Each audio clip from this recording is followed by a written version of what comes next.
Bem, pessoal, sejam bem-vindos a esse episódio bônus, plena segunda-feira de carnaval. Obviamente não estamos trabalhando, estamos gravando aqui para você hoje, porque essa altura do campeonato, a essa hora, provavelmente estarei só de sunga na beira da praia, Misericórdia, que visão do inferno. com o celular no meio da sunga, atrás de um bloco de carnaval. E sei lá como. Com alguém cuidando de mim, de preferência. Então, por isso nós estamos gravando. E por falar em álcool, eu vou falar sobre álcool agora. Ei, já foi já intencional, né? Não foi, acabei de ter essa ideia agora. Uma coisa levou a outra. Uma coisa leva a outra. É Deus agindo. Bem, como o Brasil domina a produção de açúcar sem queimar os canaviais? Como? A cana-de-açúcar é, em média, responsável por quase 80% da produção global de açúcar. Mas a planta é tão difícil de ser colhida que muitos agricultores primeiro colocam fogo em seus canaviais para se livrarem das folhas, para depois coletarem mais facilmente a valiosa cana cheia daquele suco que acompanha muito bem um pastel de feira. Caldo de cana. Falar nisso, foi semana passada, né? Eu falei que eu comi no pastel de cana. Nossa, eu sou viciado em caldo de cana e pastel. Ai, amo. Eu gosto dessas coisas ruins assim. Depois que eu me mate na academia. No Brasil, o maior produtor de açúcar o Brasil, né, que é o maior produtor de açúcar do mundo, essa prática era muito comum, né? Quem daqui da região norte fluminense viu Campos, Sim. tinha época que ficava tudo preto, né?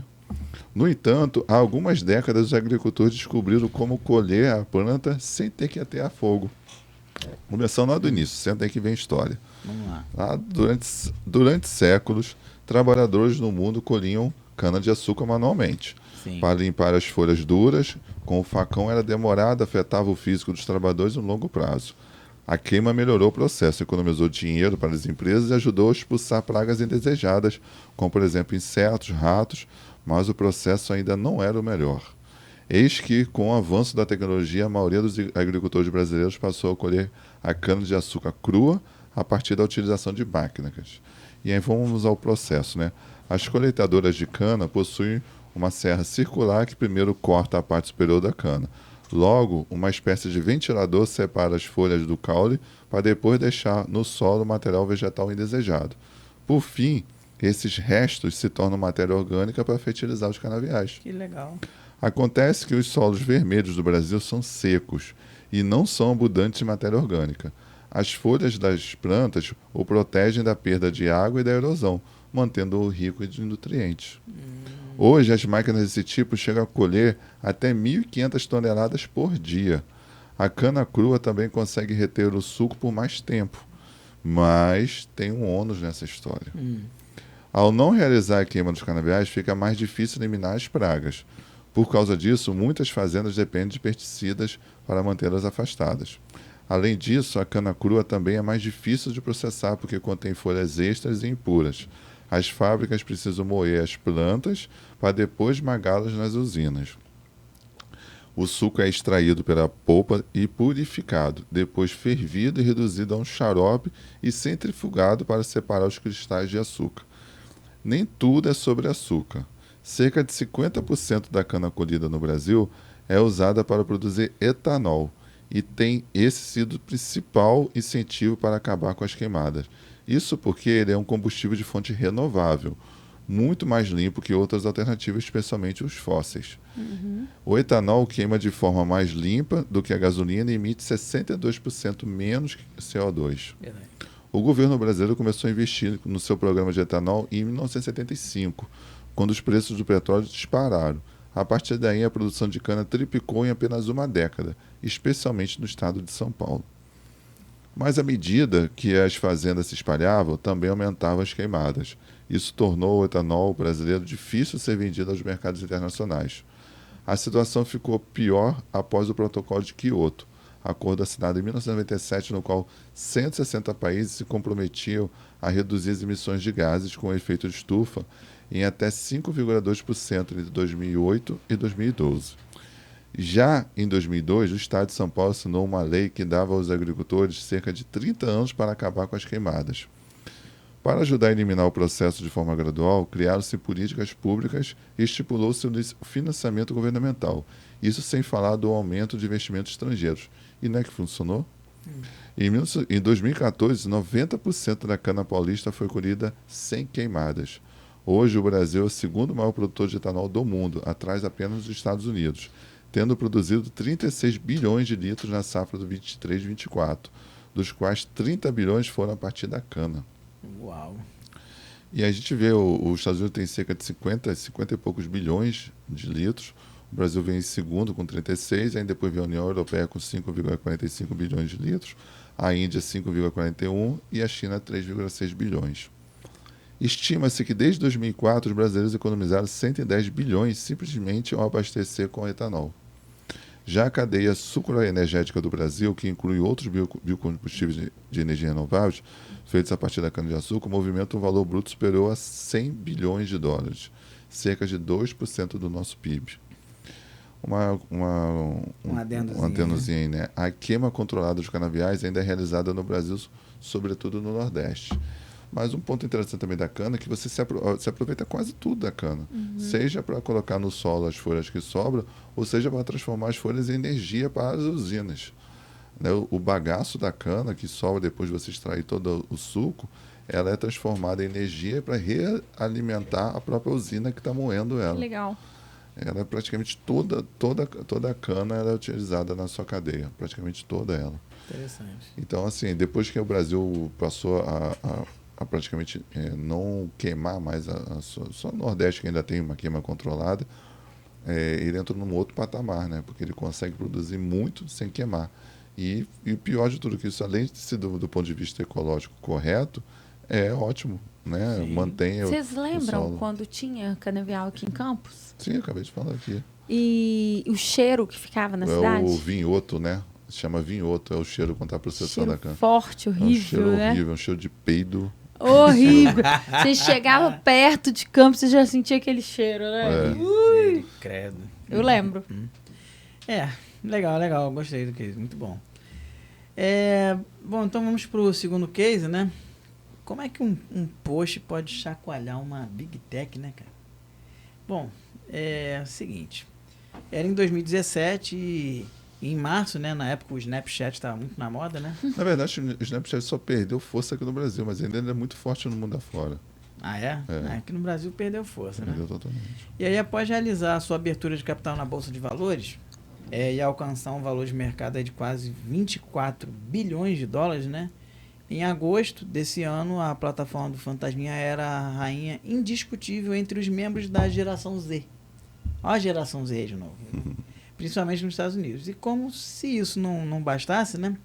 A empresa ela reportou uma receita de 285,7 milhões de dólares no último trimestre agora do ano, superando as expectativas de Wall Street em mais de 20 milhões de dólares.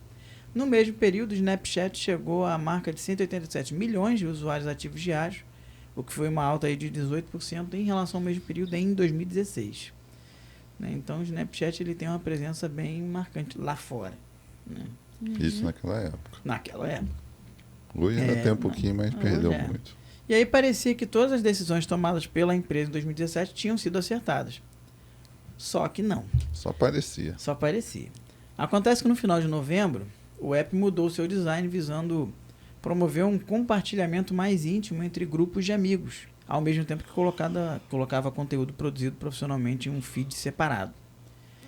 E aí eles colocaram lá o The New Snapchat em 60 seconds, ou seja, um novo Snapchat por 60 segundos. Em outras palavras, o Snapchat dividiu o aplicativo inteiro em dois. Amigos à esquerda e editores à direita. E nas entrelinhas, a mudança ajudaria a empresa a gerar mais receita por meio de anúncios. Mas, né, muitos usuários ficaram incomodados, passando a deixar inúmeras avaliações ruins nas App Stores da vida aí, reclamando em outras redes e até migrando para o Instagram, que é a rede social rival, né?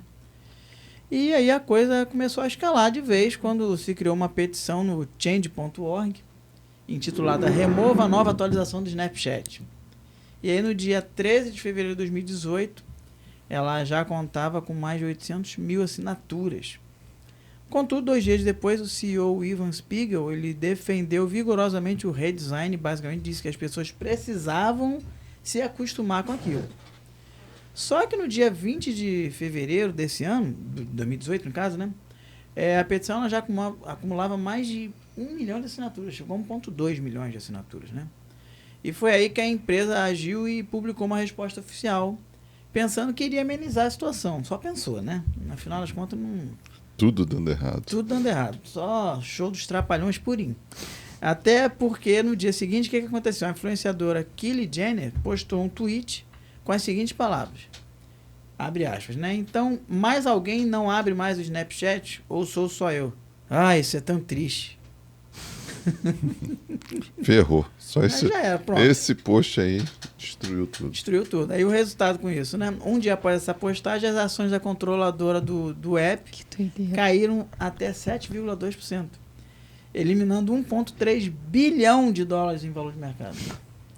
Só com um post. E aí acontece que ela era tida por muitos como a rainha da geração Z e a personificação do ideal demográfico do Snapchat. E após o tweet de Kyle, o que aconteceu? O efeito dominó ele se espalhou e outras celebridades também se juntaram às críticas. Mais usuários desinstalaram o aplicativo e analistas de Wall Street seguiram rebaixando as ações da empresa.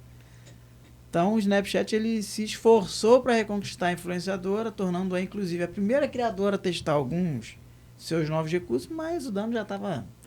O caos já estava instaurado e em maio de 2018 a empresa reverteu a maioria das mudanças de redesign, né? Então, ironicamente, os mesmos recursos que a Kylie e outros usuários reclamaram, né, se tornaram padrão em praticamente todas as redes sociais. Na prática, as ideias do Snapchat elas não estavam erradas, né? Mas o momento no qual elas foram lançadas é o tal do que a gente chama de timing, né? Lançou no timing errado. Essa história é bem interessante, né? Porque é uma chuva de coisas erradas e lições. Porque primeiro é uma empresa que estava lá do alto da sua montanha, vendo todo mundo de baixo, falou, não quero saber, vocês que têm que me seguir. E aí deixou de ouvir o seu público, né? Aquilo que fez ela chegar até lá. Aí ela chegou até lá, agora vocês só têm que me seguir. Foi mais ou menos assim, deu de ombros, né? E aí aquilo não estava agradando ninguém, aquela nova atualização, pelo menos não naquela época. Isso sempre acontece, né? Lembra que a história que a moda volta?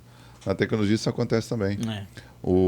Se eu não me engano, um desses produtos da Apple aí, não sei se é o iPod ou o próprio telefone de touchscreen, já existiu no passado, né?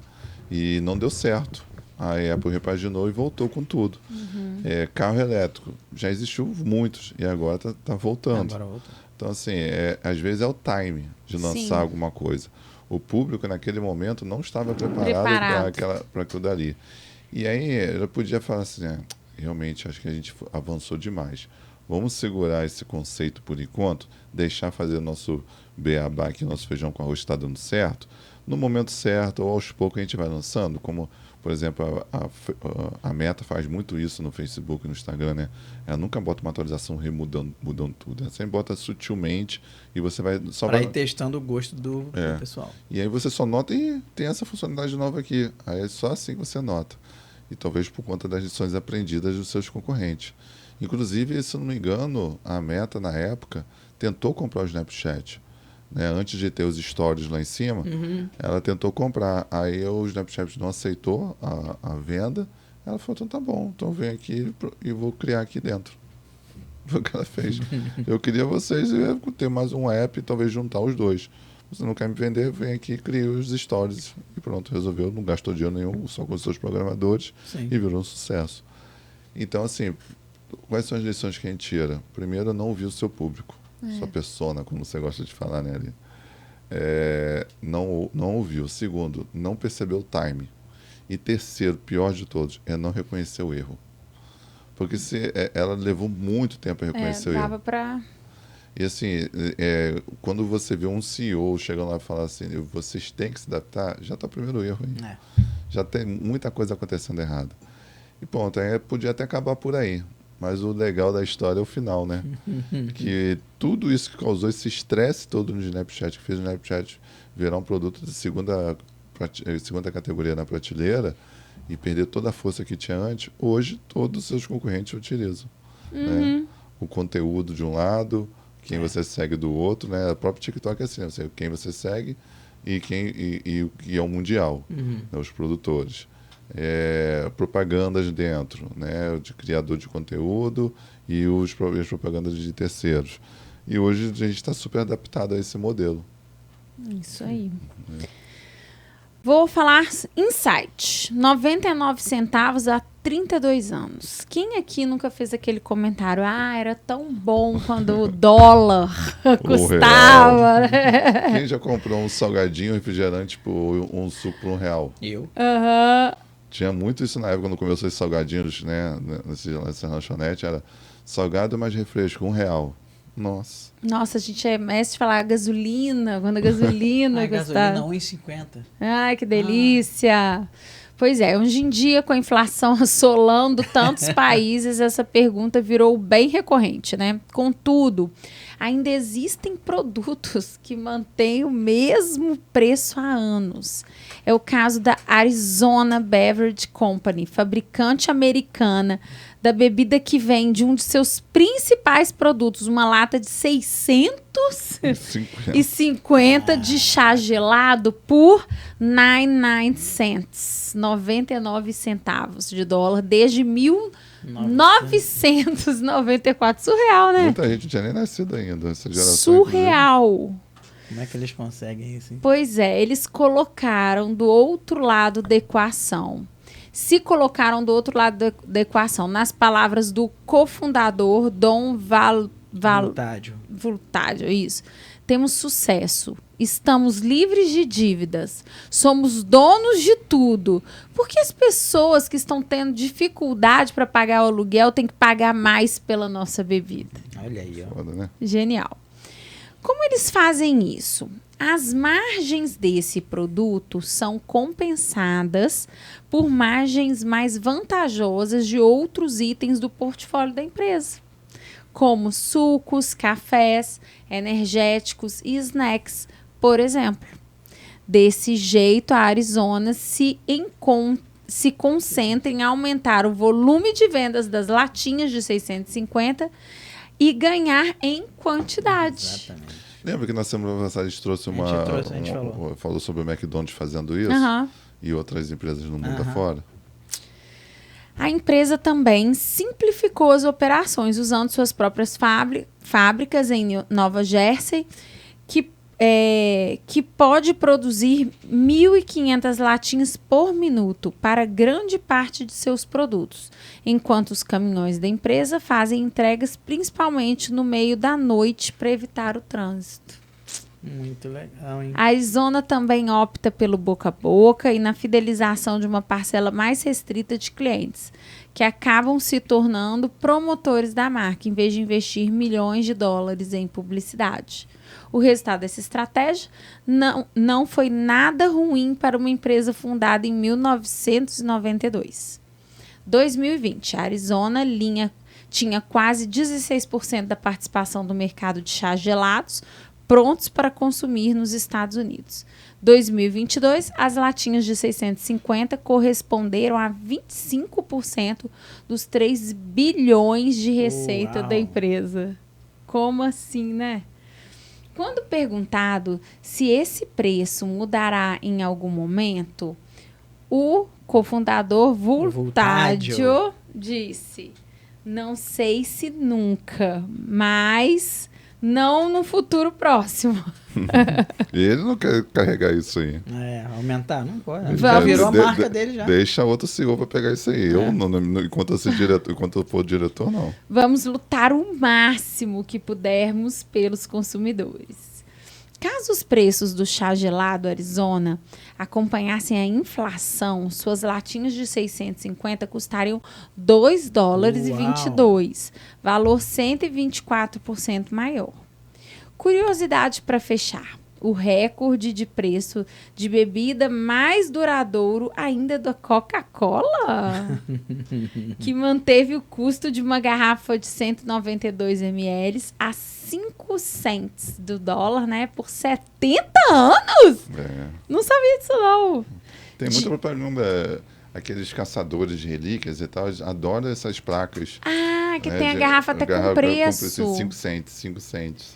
Ó, a Coca-Cola manteve esse valor de 1886 a 1959.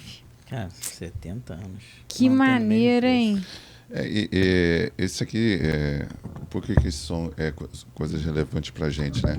Existem muitos modelos de negócio que, de fato, às vezes a gente paga para vender.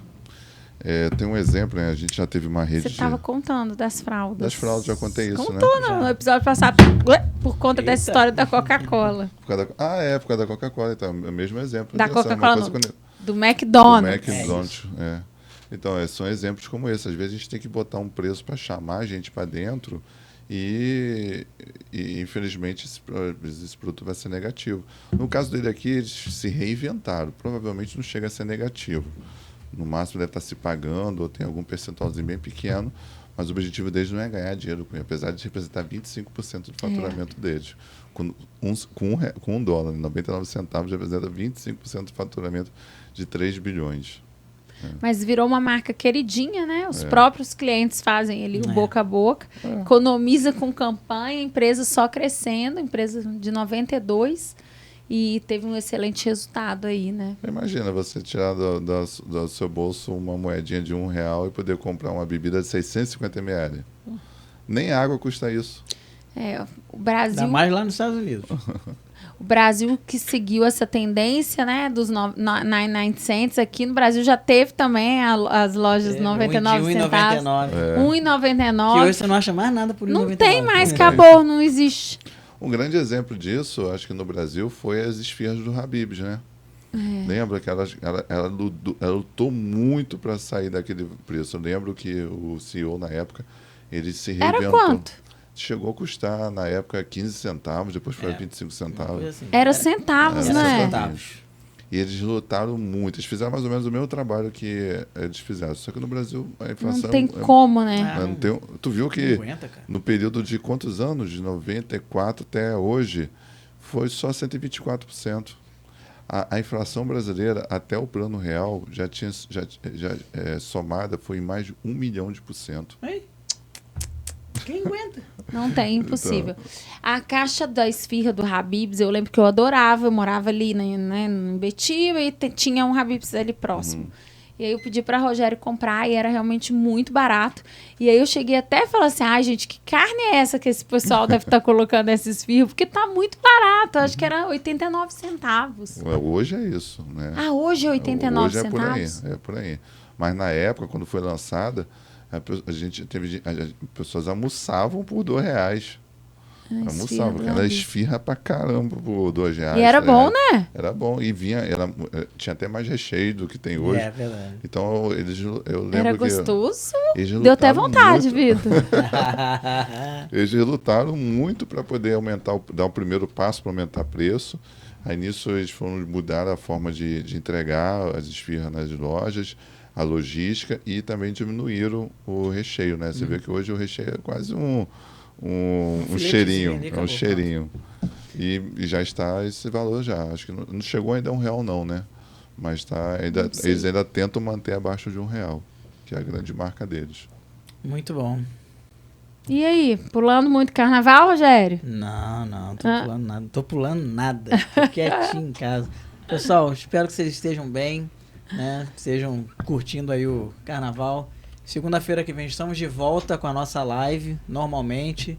E até a próxima segunda-feira, hein? Tchau, tchau. Tchau, tchau, pessoal. Boa noite. Espero que todo mundo vivo, né? A gente vai ver o resultado daqui a 9 meses também, se vai ter alguma mudança na família de vocês.